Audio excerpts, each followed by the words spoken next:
Sebuah kota tanpa ruang untuk berekspresi dan berkreasi itu seperti sebuah kota tanpa jiwa. Menemukan jalannya sendiri, sekelompok anak muda penggiat kesenian di Kota Medan mendirikan sebuah komunitas bernama The Gill House. Di sini, setiap orang bebas untuk berkreasi. Setelah 2 tahun berdiri dan terus berjuang untuk bertahan, The Gill House terus memberi warna bagi atmosfer kesenian di Kota Medan. Hai Ri, Halo, apa kabar? baik. Lagi ada kegiatan apa saja nih sekarang di The Gill House? Kegiatan apa ya? Kami lagi fokus mungkin untuk bagaimana agar ruangan ini bisa menyambung ke tahun depan. Jadi kegiatannya tentatif sih. Kalau dulu kan memang dirancang. Ini karena memang lagi diburu waktu. Jadi kami lebih banyak tiba-tiba nanti orang datang nih kolaborasi. Ini apa nih? Jadi ya mempersiapkan agar ruangan ini bisa lanjut lah. Kalau biasanya kegiatan-kegiatan yang biasa dilakukan di The Gill House seperti apa aja itu, Ri? Yang berhubungan dengan seni sih biasanya. Kalaupun biasanya ada diskusi pun ya pasti berhubungan dengan seni, semua seni. Kami nggak membatasi. Kadang ada yang seni itu mesti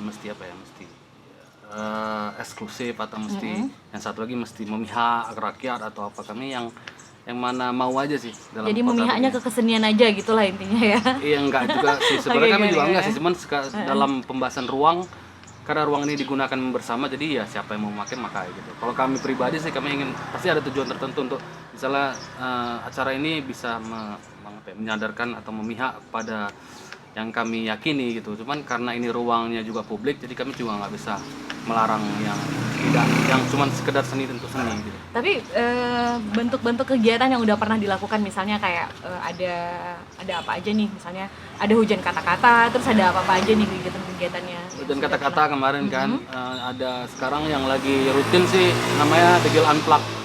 Itu jadi maksudnya musisi atau yang lebih ke musik terus mainin musik secara akustik gitu. Karena kami ngeliat kan ruangan lain sudah menyediakan alat-alat gear yang untuk mendukung mereka bermain dengan full gitu. Cuman kadang kan ada pertanyaan, main akustik itu nggak segampang yang mereka lihat gitu. Karena ini kan benar-benaran clean gitu. Jadi kami fokus ke situ dulu di musik. Nah, kalau Ari sendiri nih selaku bisa dibilang pendiri dari The Gill House ya. Kenapa sih ngerasa penting nih ada ruang seperti The Gill House? Kalau dalam pembahasan kota ini aku udah pernah bikin juga ruang, tapi khusus ke musik tuh sekitar 2005, 2006. Terus bikin juga 2016. Dan di situ aku ngerasa urgent, memang penting sebuah ruang yang dimiliki oleh ada orang yang menetap gitu, agar kalau waktu itu bukan ruang seperti The Gill ini gitu. Dulu tuh kami masih numpang kayak di studio gitu. Jadi ada batasan-batasan yang berpengaruh sih, kayak misalnya kan ada sebagian seniman yang berproses tuh mesti dini hari ke ini, di tempat-tempat lain tuh nggak bisa.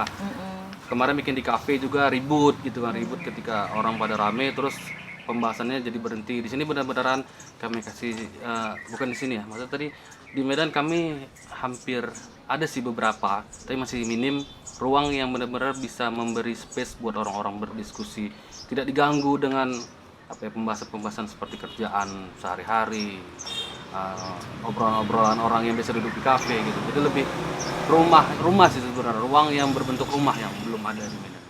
Oke. Nah, The Gill House ini sendiri berdirinya tahun berapa? Terus gimana awalnya nih berdirinya gitu? Bisa Jadi, cerita? agak panjang lah ya. Nggak apa-apa, panjang juga nggak apa-apa. Kita punya banyak waktu.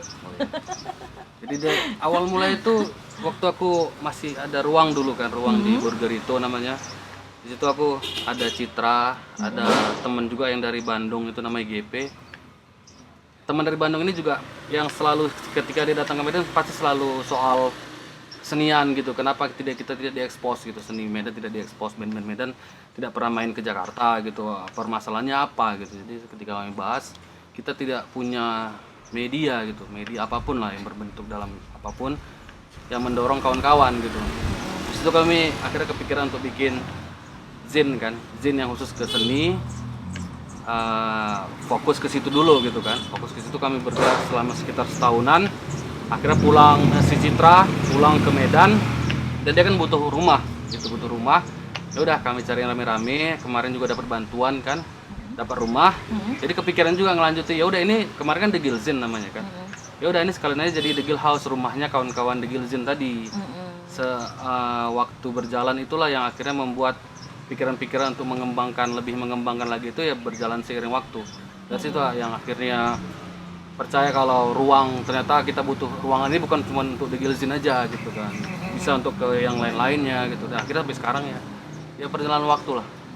Nah, ini kan udah 2 tahun ya, 2 tahun sudah berdiri. Nah, teman-teman juga sudah punya ruang untuk berkreasi.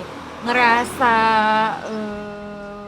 ada dampaknya nggak terhadap proses berkesenian dari teman-teman yang sudah melakukan kegiatannya di sini gitu? Ada nggak perubahan dari teman-teman atau seperti apa kira-kira? Kalau Ininya. dampak sih aku lihat masalah sudut pandang ya. Masalah kebenaran kan ya kebenaran bagi dia beda sama kebenaran bagiku gitu. Kalau aku bilang ada dampaknya, mungkin bagi kawan-kawan yang lain nggak ada gitu. Jadi ya dilihat aja sih, saling melihat aja. Kami juga nggak bisa ngasih komentar apakah ini berdampak atau tidak. Karena yang merasakan dampak itu kan kawan-kawan di luar gitu. Makanya mungkin ke kawan-kawan luar lah nanti yang bisa menjawab apakah ruangan ini berdampak buat kota ini. Oke. Nah, kalau Ari sendiri nih, tantangannya seperti apa sih untuk bisa tetap mengelola ruang berkesenian seperti The Gill House ini tetap ada, tetap eksis gitu? Tantangannya gimana sih? Tantangan utama yang paling terasa tentu soal apa bilang ya? Soal dana sih kali ya, soal dana yang bagaimana cara agar kami melanjutkan kontrakan misalnya kan. Kalau masalah makan tuh masalah personal lah, masalah makan yang paling penting kontrakan lah, karena kan ruang ini kan untuk bersama. Di Medan masih beranggapan siapa yang tinggal di dalam rumah itu dialah bertanggung jawab gitu. Sementara kan yang namanya ruang ini kan untuk kota, seharusnya kota itu yang bertanggung jawab terhadap ruang gitu. Nah, di situ masih kendala. Juga soal sumber daya manusia juga masih bukan berkendala sih, mungkin kami belum menemukan orang-orang yang benar-benar benar-benar mencurahkan segala macam komitmennya untuk ruang itu gitu. Karena masih banyak mispersepsi soal ruang itu bagaimana di Medan. Karena kami juga sering menemukan bahwa ruang itu adalah tempat seniman untuk meloncat gitu kan. Dia datang cuma untuk meloncat gitu. Ada juga yang salah paham bahwa ruangan ini adalah tempat dia tidur gitu. Tempat dia aku tidur gitu ya. Aku ngejob ya di luar aja gitu. Jadi persepsi atas ruang aja juga masih belum seragam di kota ini gitu. Jadi kalau misalnya selama ini nih, ini kan ada ruang namanya The Gill House, ada teman-teman, ada komunitas di sini gitu. Proses pendanaannya itu sendiri gimana sih? Mungkin orang-orang juga perlu tahu ya, selama ini seperti apa gitu. Kalau kontrakan yang pertama itu kami dapat dana, kemarin kan dapat bantuan, tapi kemarin itu kan cuma hibah. Jadi dia cuma setahun nah kalian lanjutkan lah. Dari situ kami mulai berjualan minuman. Artinya gitu kan. secara mandiri ya, Ria? Secara mandiri sih, mandiri. Kawan-kawan di dalam yang tinggal di sini dulu juga saling keluar untuk mencari menyisihkan misalnya dia bikin apa gitu, menyisihkan untuk uang listrik, untuk apa. Masih rame-rame, masih kawan-kawan. Aku nggak mau nyebutnya kolektif ya. Karena arti kolektif sendiri sih masih absurd juga di Medan, apa itu kolektif. Jadi masih kami sih. Jadi tantangannya yang terkini sekarang adalah bagaimana mengusahakan supaya ini bisa terus lanjut ya, kontrakannya bisa terus jalan gitu ya. Terus jalan. Oke. Dia bakal menjadi apa itu kan waktu juga nanti, kayak mana kita nggak tahu nanti industri Medan itu bagaimana gitu kan. Apakah kawan-kawan sudah paham apa itu sponsor, apa itu hibah gitu kan. Karena masih banyak juga yang kawan-kawan yang masih anti dengan sponsor gitu, belum bisa membedakan bahwa sponsor itu cuma objek, yang gitu-gitu kan masih belum. Makanya siapa tahu nanti mereka sudah sadar gitu, pada jadi rame ruang-ruang begini semuanya gitu sih. Kalau Ari sendiri ngebayanginnya atau harapannya kira-kira kedepannya itu The Gill seperti apa sih? The Gill House itu seperti apa gitu ngebayanginnya? Aku sih aku menyerahkannya kepada kota ini sih bakal seperti apa. Karena kami cuman menjalankan apa yang kami mau di saat ini aja gitu. Jadi kami pengen ini ruang loh, kalian gunakan untuk apa gitu kan. Nah, untuk mereka gitu, mereka yang menjadikan ruang ini menjadi apa gitu. Kalau kami pengennya menyelesaikan hidup kami dengan bahagia aja udah. Gitu. Kalau kita bahas soal kondisi kesenian sendiri di Kota Medan, Ari ngelihatnya gimana? Kesenian industrinya? Iya. Secara industri semakin melek sih. Mungkin karena sosial media juga makin gampang, kawan-kawan juga makin paham, oh begini. Cuman ada kelemahannya sih, karena kawan-kawan banyak yang melihat luarnya aja, industri luar itu, bahwa industri itu gampang menghasilkan uang gitu. Mereka hal-hal yang begitu itu yang membuat banyak yang putus tengah jalan gitu. Proses itu terlalu lama gitu gitulah soal industri. Tapi makin makin maju kok, makin makin makin unik.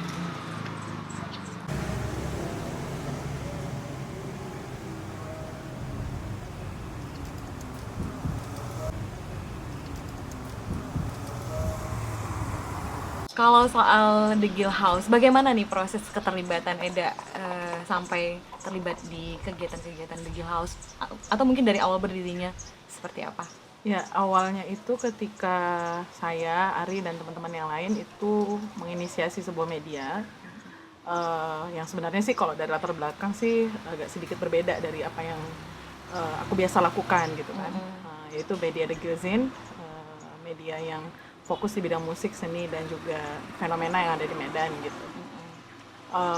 Tapi karena memang persuasinya teman-teman juga yang lumayan asik, karena mereka bilang juga mungkin dari pola pikir, juga sudut pandang, dan juga pengalaman-pengalamannya yang aku punya selaku sebagai orang yang bergerak di bidang pendidikan dan sosial gitu, itu kayaknya cocok deh kalau seandainya ikut berproses di The Gilzin itu.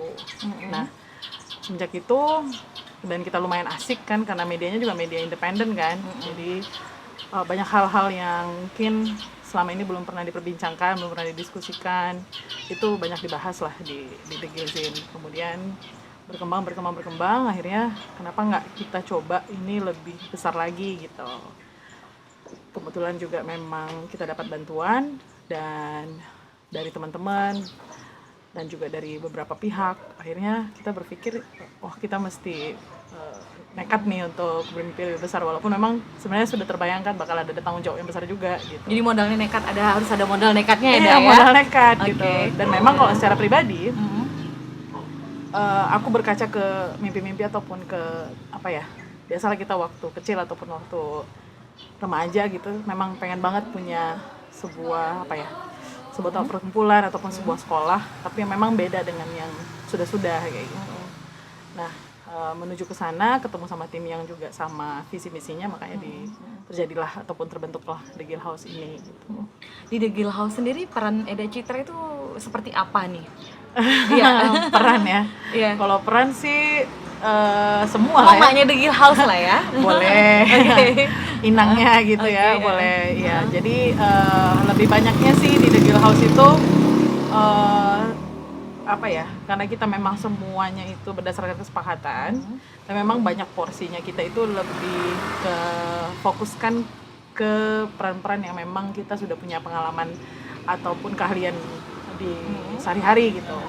Nah, karena aku memang biasa di bidang manajemen gitu kan, dan juga biasa bersosial juga ke orang lain, jadi banyak sih porsinya di bagaimana nge-manage hal-hal teknis yang ada di rumah ini, dan juga untuk bisa dibilang PR lah mungkin, atau jadi humasnya lah bagi teman-teman yang ada, yang ngasih tahu ke orang-orang ini loh ada di Gill gitu bener. ya, kegiatan kita gitu. Terutama juga memang yang di luar dari bidang-bidang yang mayoritas yang ada di sini, karena sih mayoritas sini kalau nggak bidang seni kan bidang musik ya.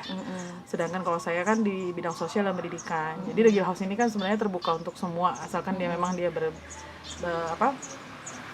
berkaitan dengan dunia kreativitas gitu kan. Jadi banyak juga sih sering sosialisasi ataupun ngobrol-ngobrol mempromokan The Gill House itu ke teman-teman yang di luar seni dan di luar bidang musik. Mungkin untuk ini juga ya, ngasih info ke orang banyak.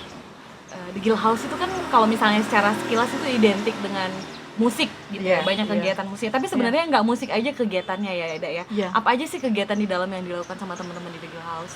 Kalau selain musik sebenarnya banyak. Kita juga sebenarnya bergerak di bidang kalau dari segi approach ataupun pendekatannya ya, bukan hanya event insidental gitu, tapi juga ada yang berkala seperti workshop, kelas seperti itu. Dan itu juga hal-hal yang berbau pendidikan seperti itu tidak menutup kemungkinan untuk hal-hal yang di luar dari seni dan musik gitu.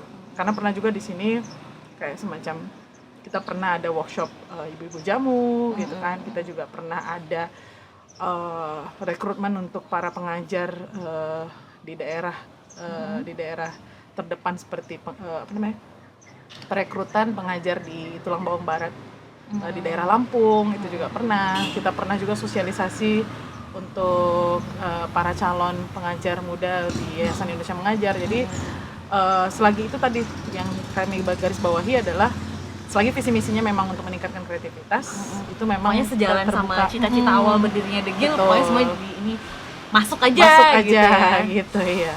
Oke. Nah, kalau Sirkam sendiri gimana nih kegiatan Sirkam yang dilakuin Ya, di The Guild House? Bisa Betul. cerita sedikit juga mungkin. boleh. Nah, kalau Sirkam itu sendiri lagi juga idenya berangkat juga waktu di Degilsin juga.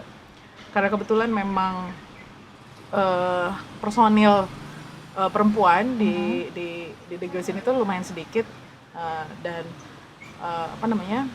agak sedikit juga memperbincangkan masalah perempuan. Jadi sekali dua kali pernah kita angkat dan dijadikan tulisan, dijadikan perbincangan, kita diskusikan juga, pernah jadi acara diskusi juga gitu. Ternyata porsi media untuk membicarakan tentang masalah-masalah perempuan yang notabene sebenarnya masalah yang besar dan begitu purba ya, dari dulu itu aja masalahnya gitu. Itu rupanya ternyata masih sedikit dibahas gitu. Nah, karena adanya ketertarikan itu, baru berpikir kenapa nggak kita seriusin aja ini loh masalah perempuan gitu, khususnya untuk di Kota Medan. Makanya terbesit untuk membentuk sebuah wadah ataupun komunitas yang bernama Sirkam, Sirkulasi Kreasi Perempuan. Nah, Sirkam itu sendiri adalah sebuah komunitas yang dibangun untuk menjadi wadah bagi perempuan-perempuan yang memiliki kreativitas ataupun minat kreativitas, khususnya di bidang seni dan sastra ataupun literasi gitu. Jadi bukan hanya bukan hanya yang harus ahli atau yang udah jadi mahir, tapi yang pengen Sama-sama tahu berproses iya, gitu ya. Betul, sama-sama berproses karena memang faktanya juga ternyata ditemukan di lapangan. Kendala-kendala perempuan dalam berkreativitas itu masih banyak gitu. Selain mungkin karena banyak norma-norma yang masih menghalangi, tapi juga mungkin secara psikis mungkin kayak minder, takut, itu juga masih menjadi halangan buat teman-teman perempuan. Termasuk saya mungkin. Oke. Nah, sebelum kita masuk ke tantangan berada di komunitas seperti ini, terus bagaimana mengelolanya, asiknya sendiri seperti apa? Ada asiknya berkomunitas, terus ngedorong teman-teman semuanya, itu gimana ada? Ya, asiknya dalam berproses di The Guild House ini adalah jadi banyak refleksi buat diri sendiri sih, gitu. Selain buat kita secara tim gitu, tapi buat diri sendiri gitu. Saya menjadi tidak cepat puas untuk belajar gitu. Umur boleh lah bertambah gitu ya, tapi ternyata ada saja hal baru gitu. Ada saja hal baru yang membuat saya tumbuh kembang, baik secara psikis maupun secara fisik gitu. Jadi, maksudnya kalau selama ini mungkin kan, apalagi kalau sebelum-sebelumnya saya lebih cenderung itu kan mengikuti inisiasi orang ataupun bisa dikatakan kerja sama orang gitu lah. Jadi kita udah punya visi misi, kita udah punya program, jalankan gitu kan. Dan alhamdulillah sejauh ini fine-fine aja, lancar lah mengerjakannya. Nah, ketika menginisiasi sesuatu gitu, untuk buat frameworknya, terus outcome-nya, output-nya, terus dampak-dampak yang diinginkan tak diinginkan, itu kan yang membuat dia sensasinya jadi lebih asik gitu, lebih seru karena aku nggak ngira dia bakalan begini, aku nggak ngira ini bakalan begitu, itu gitu sih yang jadi dia kayak kayak wahana bermain jadinya.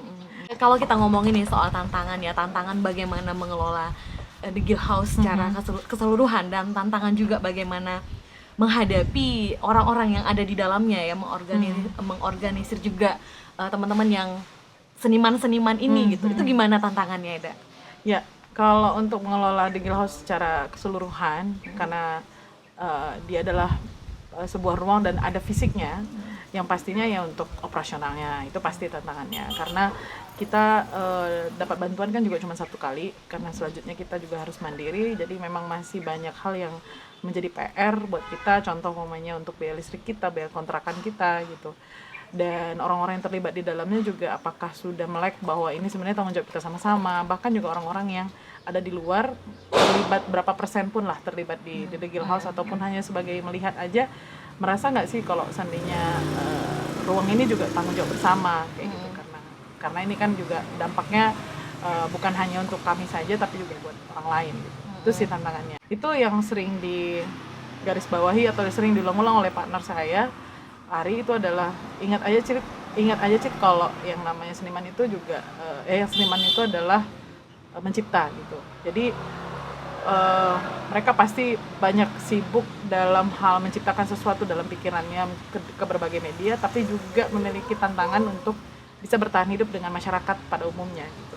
Nah, tantangan itu di situnya bagaimana supaya kita saya terutama gitu kan, kalau ditanya mengajak teman-teman seniman nih, ayo dong kita produktif gitu, ayo kita mencipta, tapi jangan lupa juga dengan kehidupan nyata. Bahwa kita juga tetap masih berada di tengah-tengah masyarakat gitu ya. Iya betul, bahwa kita memang masih bagian dari masyarakat gitu, bahwa kita memang harus bisa mandiri, kita tetap harus bisa cari duit, bahwa kita juga harus bisa berinteraksi dengan orang lain, komunikasi kayak gitu. Bagaimana kamu membahasakan karyamu buat orang lain, jangan harap orang yang bakalan otomatis ngerti sama karya kamu sendiri gitu. Itu sih. Kalau dari Citra sendiri harapannya nih untuk keberlangsungan The Guild House seperti apa nih sekarang ini harapannya? Kan informasinya juga bahwa di bulan April nanti juga perlu memperpanjang nafas ini ya The Guild House sendiri gitu. Nah, harapannya seperti apa nih untuk kita semuanya, untuk teman-teman juga, orang-orang yang punya perhatian terhadap kesenian di Kota Medan, seperti apa kira-kira itu?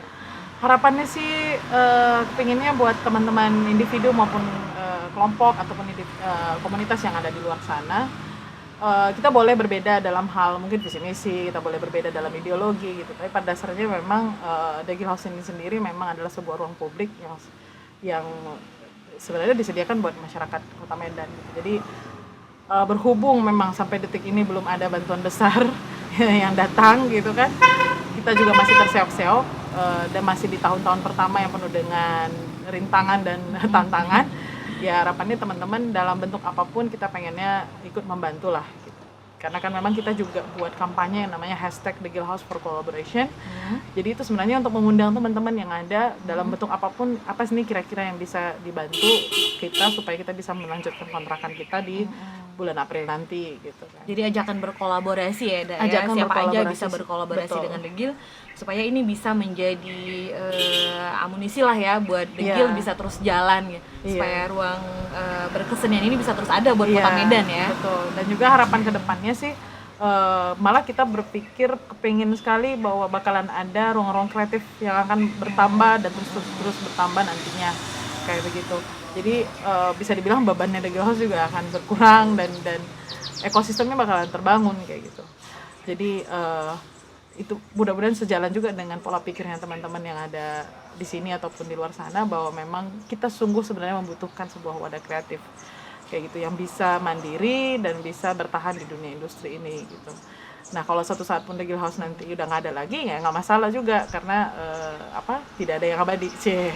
Gitu maksudnya akan tetap bergenerasi, tapi harapannya kita nafasnya, ruhnya, semangatnya tetap ada terus di masyarakat gitu.